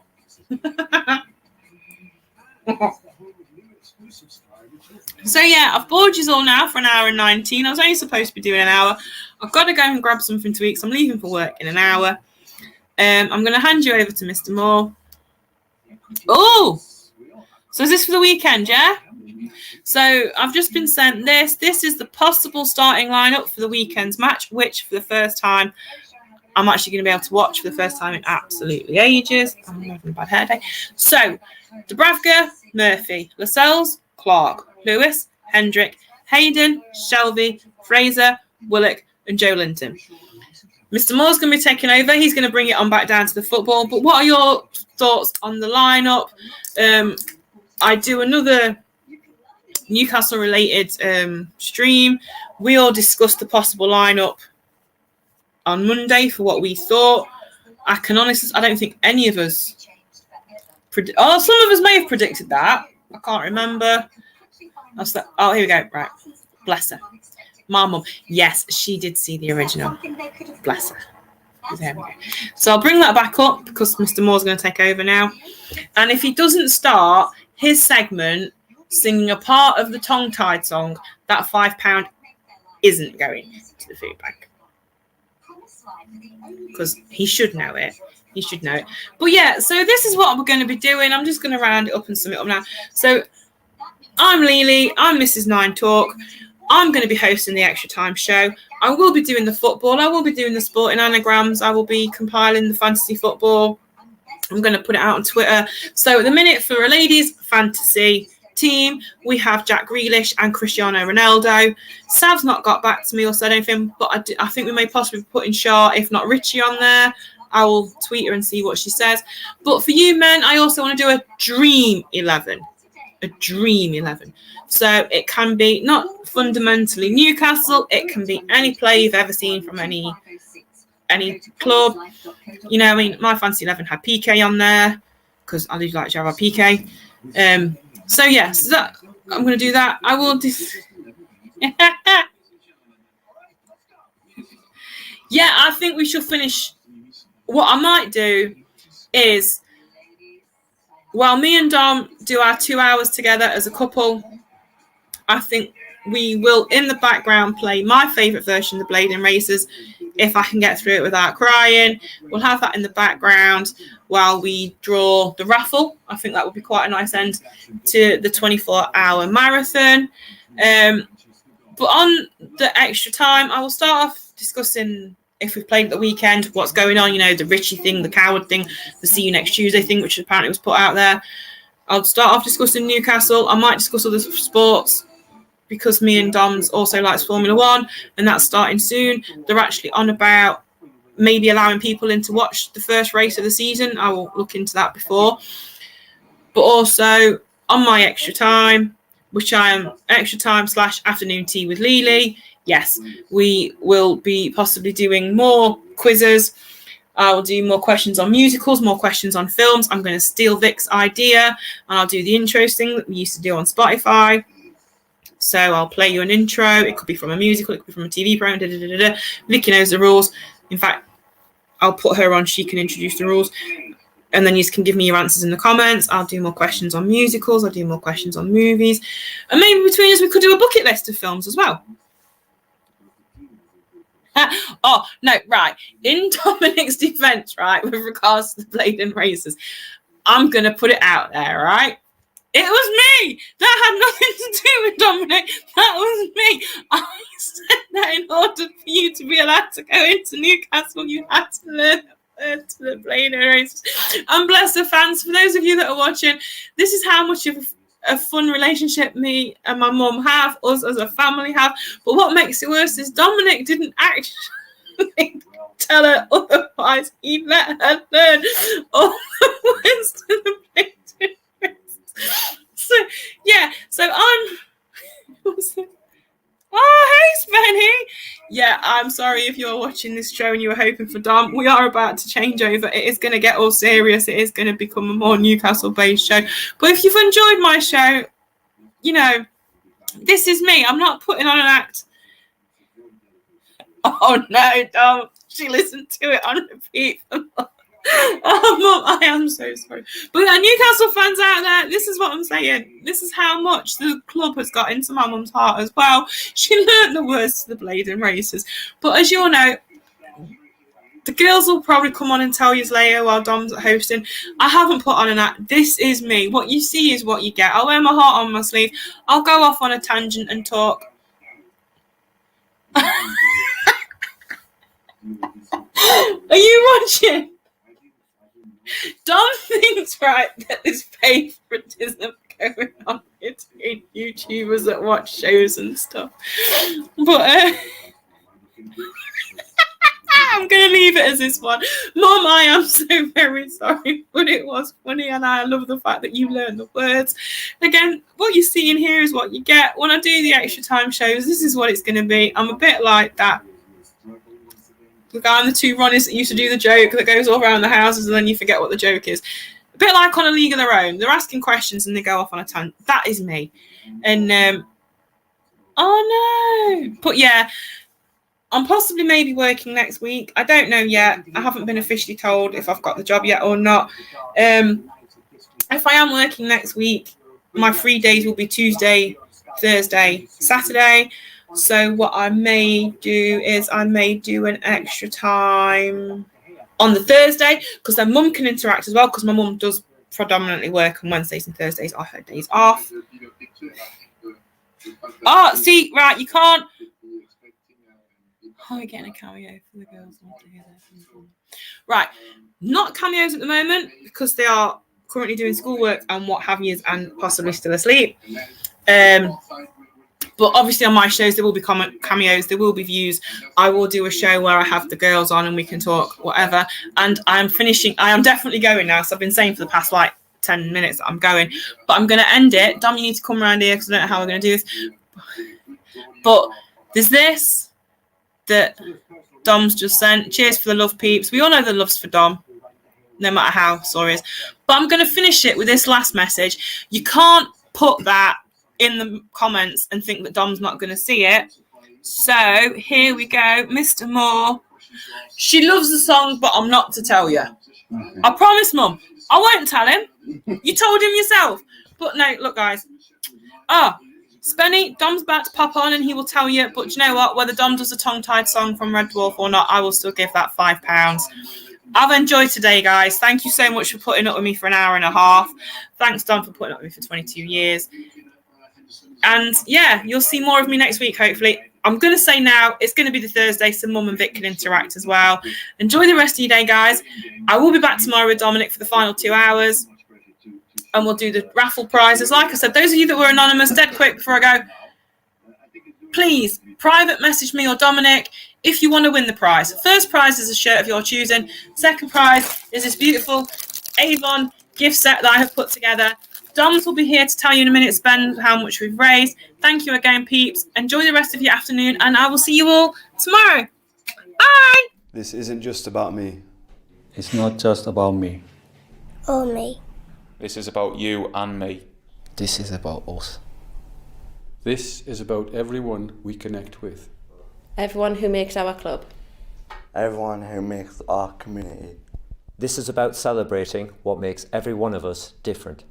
Because that's what makes us united. United as one. United as one. United as one.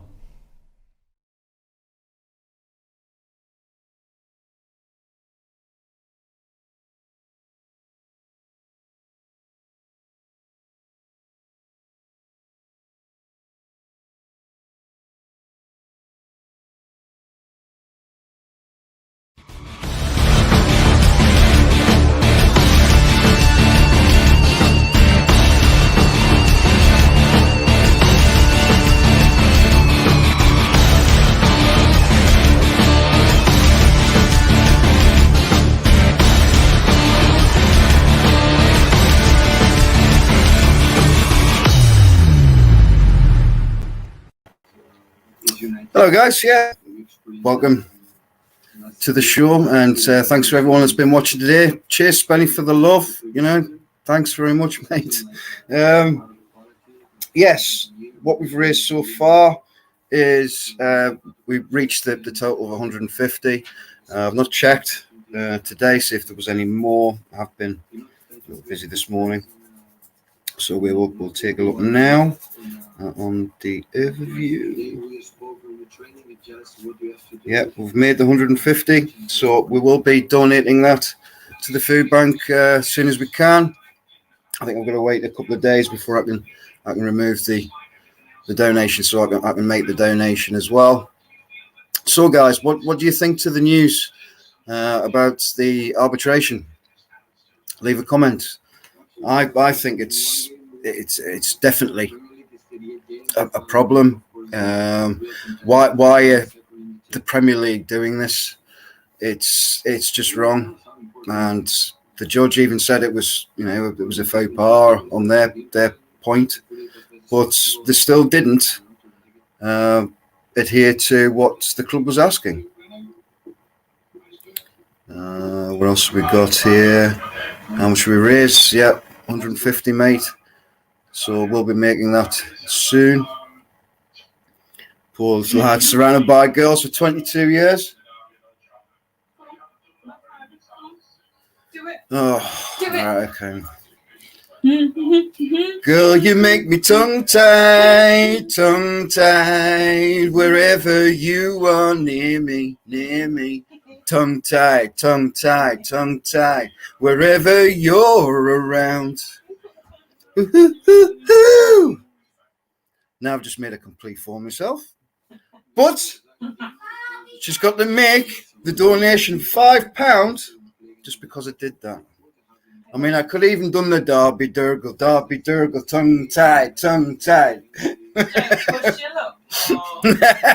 Does that mean she's got to make £10 maybe? You got to try, haven't you? What was that? I'm going now. That's a cat singing. Well, I'm no singer, mate. So, well, I did it. I did it for the cause to raise that £5. Obviously, I'll do whatever anyone wants me to do for £5 within reason, Mr. Spenny. I just want to rephrase that. Yeah, within reason, Mr. Spenny. You know, I'm not wiggling me backside to the camera. Yeah, well done, Dad. Thanks, Vicky. Glennis, thank you very much. Yet again, thank you very much to everyone who's donated at the moment. I'll donate the other £5. Well done. Thank you very much. Can hear Renette in the background. Yeah, she's shouting from upstairs. My little girl, yeah. Where can we donate, mate? Yeah, it's in my it's across the bottom there. It's in the description on the stream, and it's also on my pinned Twitter. It's Iceman9Talk. So if you go on there, you can make your donation. So yeah, jump in there.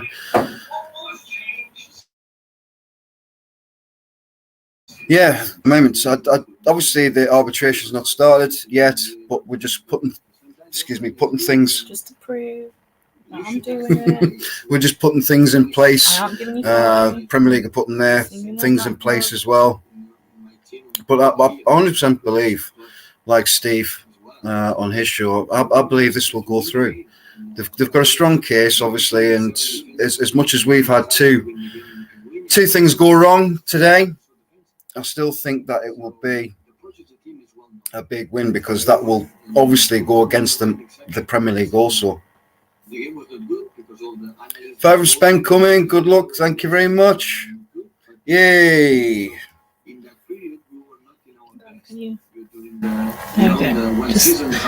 I've done it for his dodgy singing. I've given £1 extra to the club because he has to listen to his singing. Yeah, well, it's all good. Tell me I get to go in the raffle. Does she get to go in the raffle? I don't think the person that's, I suppose she has donated, so what do you guys think? Anyone else wants to donate? I'm completely done today. To honest with you, I've done many hours. Enjoyed it. Enjoyed talking to everyone. Enjoyed people on the show who have come on. Of course, Mr. Warren Barton was on.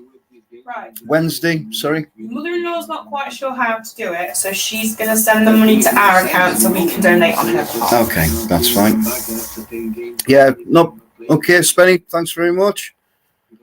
I'll keep an eye out and we'll put you in the raffle for the box. It's all been wrapped up nice, so you can win that as second prize. And first prize, you can win a football shirt of your choosing. So when we pull that out, we'll let people know who's won. We'll be doing that tomorrow. So we'll give another 24 hours before we make the draw. So if we can get any more in the donations, that would be great. Thanks very much to everyone who's donated. Spen's tickets. Spenny's tickets. Oh, we're at 140. No, we're not. 150. We should be. Where is it? Where's the other here? What's been saying I've donated before? Donation. Oh, sorry, Satan. There we go. 155 at 150. It's all going to the food bank, so thanks very much, guys, for donating. Anyone wants to jump on? Can do.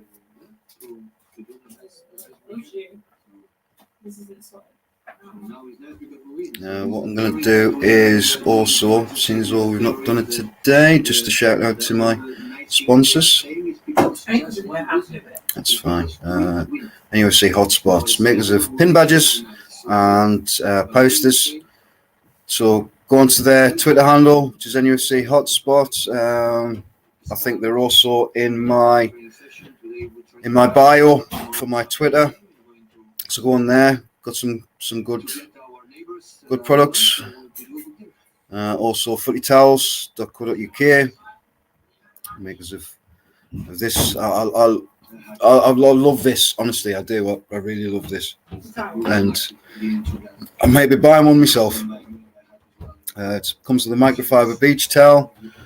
So yeah, and if you put my channel name in their coupon or in their discount part of the website, they will give you 10% off just for giving my name in the box. Also with the pin badge earlier on, St. Maximin, I don't think there's many left. So if you want to pick up yours, please do. We'll play a clip from Wednesday. To welcome my guest tonight, Mr. Warren Barton. How are you, Warren? I'm very well, my friend. How are you? Yeah, good, mate. Very much thanks for coming on tonight. Absolute much pleasure. Appreciated. Yeah. I heard you're doing a marathon, my friend. I heard you're doing a marathon, so well done. Yeah, I've done 6 hours so far. Oh, that ain't a marathon. That's a sprint. That's a walk in the park. So we're another 6 hours to go. Good man, good man. You better get plenty of coffee inside you. But good to speak to you anyway. Plenty. I mean, as I said, I'm doing it for the food bank. What I'm trying to do is raise £150. I wasn't asking a lot because obviously other people are struggling as well. Not everyone can give, but if anyone can give, just a small part of maybe your pocket change, please do. My link is in my pinned tweet and also on my description on my stream on YouTube. Just want to start there. Your time at Wimbledon, Warren, with the Crazy Gang. They were lovingly known as the Crazy Gang. How was your time there? And, how much did you enjoy playing with the players you played with? Oh, it's magnificent. I'd spent time playing non-league and lower league football with Maidstone. And at a young age, being told you're too small, you're not going to make it. And then getting into the Premier League or Division 1 at the time with Wimbledon was probably the ideal team. There was very much that togetherness. We stick together, we fight together, we play together, we win, lose or draw together. And to play with the likes of someone like a Vinnie Jones or John Fashion, who are big characters, big personalities. But we had some obviously very good players as well. People like Keith Curl, Terry Phelan that played at international level. People like John Scales went off to Liverpool, Dean Holsworth, Robbie Earl played in the World Cup for Jamaica. So, there was surrounded with some good players, but good people as well. And it's a good learning ground for me to come out of the lower leagues and play for a team like Wimbledon. And when we was there, finishing in the top 10 every season was for Wimbledon was a good opportunity. And then it gave you the opportunity to be looked at international level, and obviously bigger clubs that come along. But it was great. I mean, the crazy again, you've heard a lot about the tests that they give you, and see if you bite back by burning your clothes, slashing your tires. It's all true, and that was part of it. Whether you was John Hartson that come for a Movement that inspires. I just felt like being funny. Ahead of the arbitration process, Newcastle have essentially lost out on their first 2 points, their first 2 claims that they want to put forward ahead of it beginning. Their first is they wanted the removal of the chairman of the arbitration process. They say on the grounds of apparent bias, but that has been not backed by the High Court judgment. Newcastle, their reasons for that, they say that the chairman had in the past provided confidential advice to the Premier League back in 2017, and they were informed of advice given by the chairman himself to the Premier League in its owners and directors test. That was the reason the takeover wasn't passed through last summer, was because the owners and directors test was not passed at that time. So Newcastle have lost out on that point ahead of the arbitration process beginning. They have also lost out on a second point, which is that they wanted the entire case published in the public domain so that the Newcastle United supporters and you and I could see exactly what has been said throughout the days and weeks and months ahead, however long this will take. So they have lost out on those 2 points. Essentially, they are 2-0 down before the match kicks off.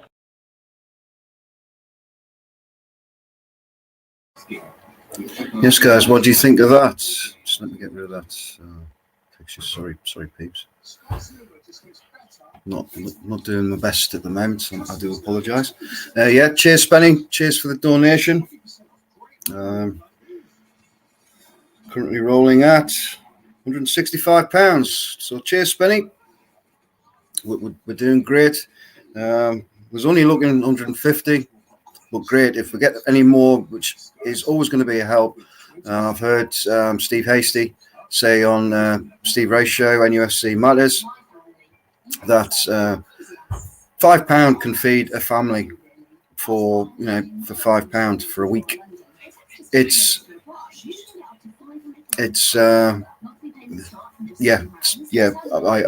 apologise, Glennis. Thanks for your donation. But like I was just saying there, £5 can feed a family for a week, and that's massive. And this donation hopefully can help a lot of people in the Newcastle area and help the food bank to be able to provide for families as well. If you want to, there's also the virtual match day live bucket. So if you want to go on there, it's on Twitter as well. So you want to go onto the match day virtual bucket. I think that's the handle of the Twitter page. So on a match day, go on there, give your change. You can give 20 pence, 50 pence, £1, £2. Please do. It's only going to help a lot of people during this time with the pandemic, and people out of work and people who are struggling at the moment. We've all been in that position at some point in our lives. Some people would rely on them donations, and some people rely on receiving food and help.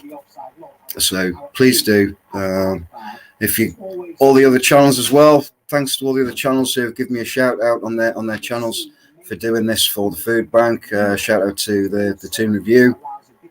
Shout out to the Big Toon Chat, John Sinclair, Samantha and Sav, who were on the Toon Review show last night. Give me a round of applause. Thanks very much. I'm doing this for a cause. It's something I really felt passionate about, and I felt I wanted to do. So thanks very much to everyone who was donated. Thanks everyone to being here on my channel. I know I've waffled on. I know I've probably bored a lot of people, but look, I'm doing this for the cause. I'm doing this off my own back. I'm doing this to help. So thanks very much to everyone. Also, what I want to come back onto is Twitter at the moment is positive, possibly. I've not really been on it much today, as in getting ready for this. So please, as Steve keeps saying, think before you tweet. If you do get horrible messages, which people do, just report them. They have no right to be nasty to anyone. They have a right to voice an opinion. They have a right to be on a platform to voice their concerns, to voice their opinions. But they don't have a right to go onto someone's handle and just give them abuse. They don't have a right to do that at all. So going to play this again just for you, Steve. Think before you tweet. Think before you tweet. Think before you tweet. Think before you tweet. Think before you tweet. Please just think before you tweet. Think before you tweet. Think before you tweet. Think before you tweet. Think before you tweet. Think before you tweet. Think before you tweet. Think before you tweet. Think before you tweet. Think before you tweet. Think before you tweet. Think before you tweet. Think before you tweet. Think before you tweet. Think before you tweet.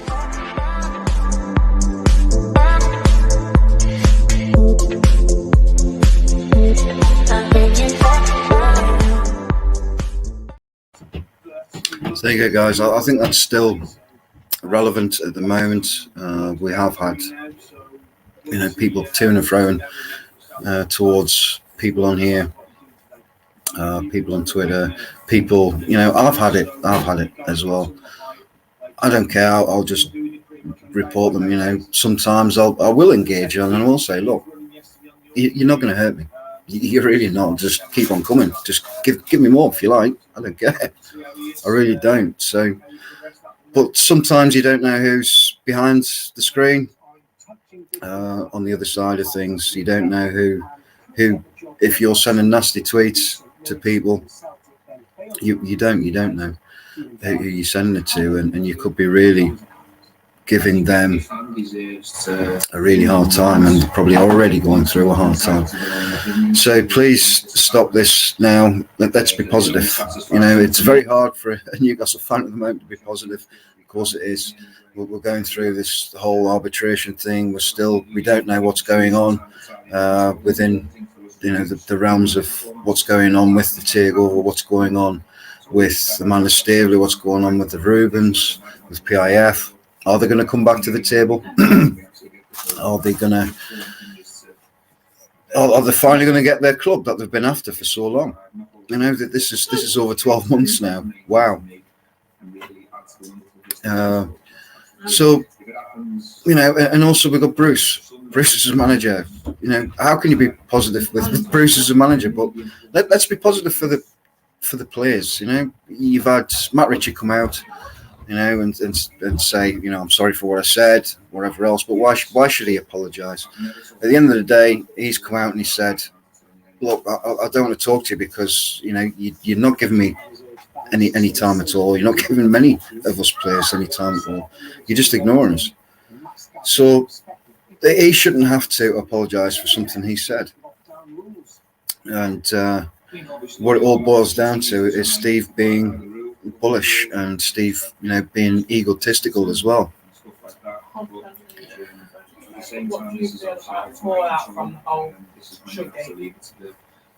Yeah, of course. With Steve shoving shoving Richie. That he shouldn't be doing that. Okay, we all get heated, but you've got to be professional as well. And maybe something like that should have been away from the training ground. It should have been done professionally in an office where you could sit down with the player in question or players. I know that Hayden's spoken out as well to Steve Bruce, wondering where all these leaks are coming from. It's got to be someone or something, in the club that's getting all this information out. Who is it? Who do you think it is? Yeah, some people think it's Steve Bruce himself. But why would he do that? Is he lucky? He's definitely looking to be sacked because he's going to get a big payout. He's not going to quit. He really isn't, because he's not going to get his payouts. It's told between $1.5 million and 4 million. We don't know what the actual thing is. Is it 4 million? Is it written in his contract? If he's sacked, he gets £4 million. But did we not pay £4 million to bring him in the first place? So maybe Steve Bruce should pay us £4 million if he's sacked, really. So yeah, it's a difficult one at the moment. Did Steve think he would get sympathy? Did Steve think he would get sympathy? Do you think he thinks that if he portrays the player? Well, he's just a liar, isn't he? He's not. I don't think he's looking for sympathy. I think he's just lying. He's lying, not just for the sympathy, but he's lying just to keep his job. He's lying to the players. He's possibly lying to Mike Ashley himself, Lee Charnley.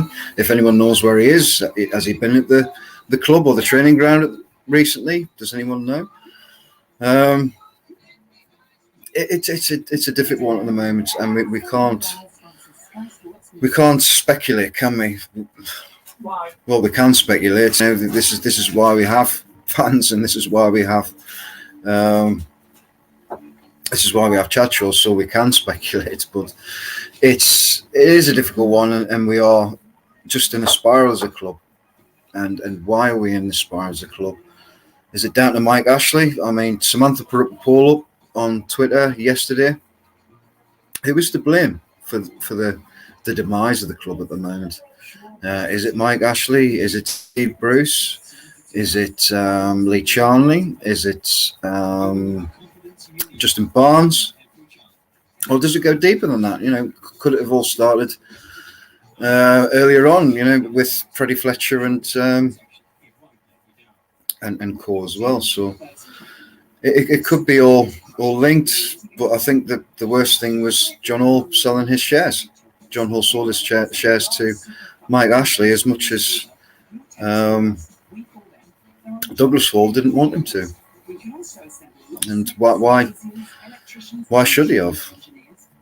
But at the end of the day, if he'd already sold his majority, the shares that he'd already bought, if you don't want to work with a man, then you're going to have to sell the shares. So, yeah, it's a difficult one. We're all still dejected after the news today as well with the arbitration. Is this a win, or is it a defeat in some sorts? Look, I think it's still two things that are going to go against the Premier League. They've already shouted that they think some of the board are biased. Some of them think that with Bird and Bird as well, leaking things to Bird and Bird. And the judge agreed. The judge agreed to the point that it was the wrong thing to do. But if the judge thinks that, why didn't he change it? Why didn't he pass the ask to change the arbitrators? So what's going on? The Premier League are just trying to screw us as much as they can. Why don't they want this takeover? Is it down to the piracy? Is it down to maybe upsetting the top six? Is it they just don't want Newcastle as a big club? Which one is it? I don't know. I don't even know myself. And does anyone else have an idea at the moment? I think it's probably all of it. really. It is all of it. And I don't think they want us as a big club. But think of how much money that the Saudis are going to bring in, not just to the club and to the area, but to the Premier League. You know, people are going to be going, oh, Newcastle are going to be a big team. So, of course, we're going to be watching Newcastle play on Sky Sports, on BT Sports, on Amazon, on, I think, YouTube are looking to bringing in live games as well. So, of course, it's going to bring in more money to the league. And also to, you know, the likes of Sky Sports, because more subscriptions are going to come in, because people are going to want to see this unfold. People are going to want to see who we're going to sign and what manager we're going to get and how much we're going to spend every window. We as Newcastle fans, we want this. We do want this. But we'll just have to sit tight, hope for the best, see what comes of this arbitration, whether it goes to court. I don't know. I don't think the Premier League would want it to go to court.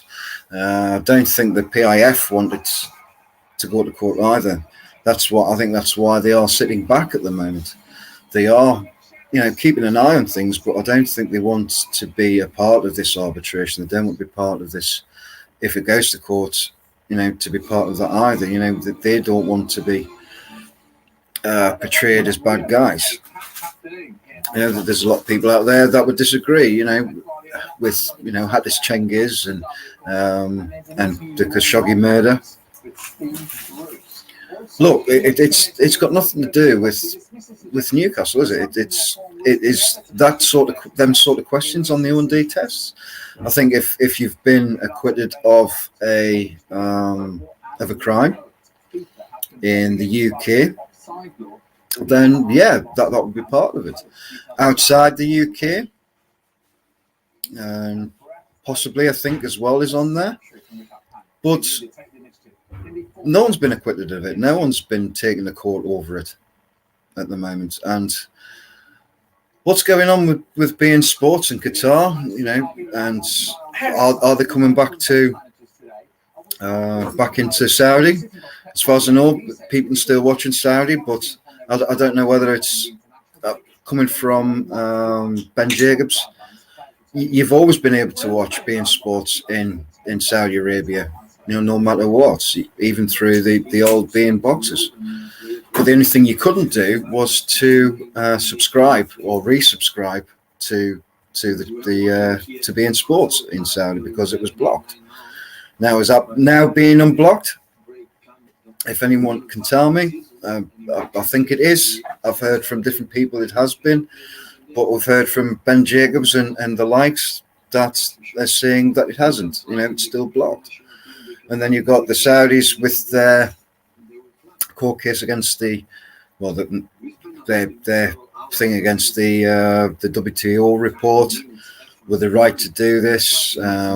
Was it portrayed as them being the bad guys, or did the WTO report, you know, paint them in a good light, in a better light?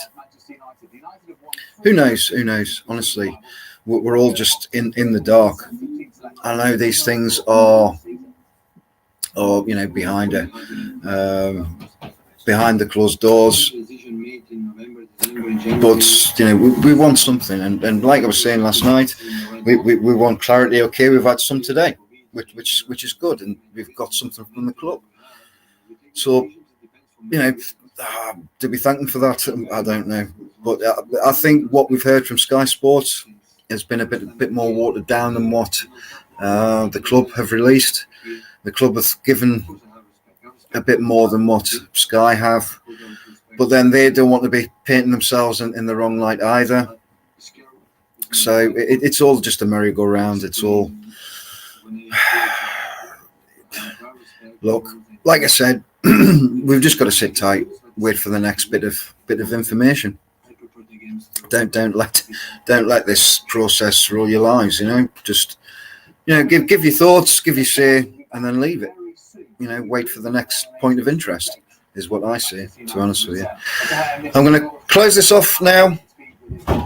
We've done 2 hours today. We'll be back tomorrow to announce the winners of the tickets, winners of the baskets, the Mother's Day basket, and the winners of the shirt. We will contact people in due course who the winners are.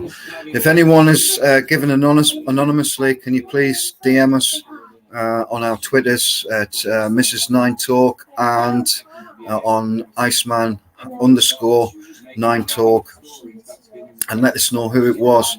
Our DMs are open to tell us who you are, so just so we can put your names on the ticket. If you don't want to be part of the raffle, then that's fine, and thanks for your donation. It's going to go to a good cause. So I'm going to say goodbye to you for today and see you tomorrow. Thanks for watching, and as always, see you later, ya Rajis.